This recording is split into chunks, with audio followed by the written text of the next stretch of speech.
warga negeri Laha, Ambon menyambut Idul Fitri 1446 Hijriah dengan cara yang berbeda, Minggu, 30 Maret 2025. Jika biasanya konvoi di jalanan, warga negeri Laha memilih pawai di atas laut Teluk Ambon. Ini juga menjadi yang pertama kali. Sekitar 700 warga Laha menyusuri pesisir negeri-negeri di kota Ambon. Acara dimulai Minggu pukul 21 WIB hingga Senin, 31 Maret 2025, sekira pukul 00 WIB. Mereka berkonvoi menggunakan 15 bodi arumbai, 2 kapal motor, dan 4 transport, mengarungi perairan Teluk Ambon.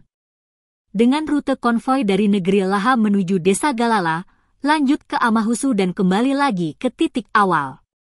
Raja Negeri Laha, M. Yasir Mewar, saat dikonfirmasi tribunambon.com Senin, 31 Maret 2025, menjelaskan bahwa kegiatan ini merupakan inisiatif anak-anak muda setempat dan untuk pertama kalinya dilakukan.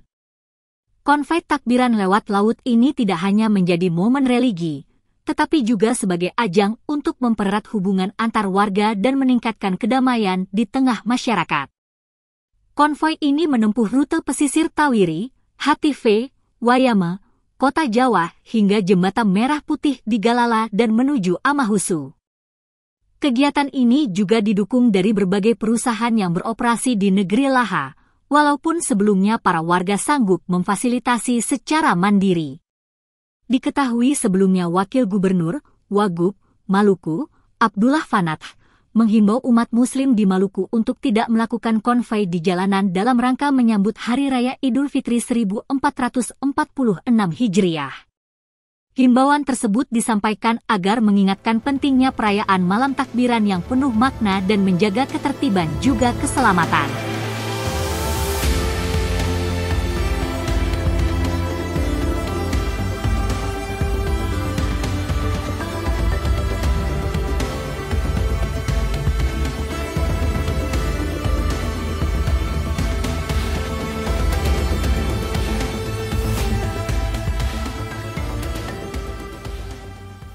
Download Tribun X sekarang, menghadirkan lokal menjadi Indonesia.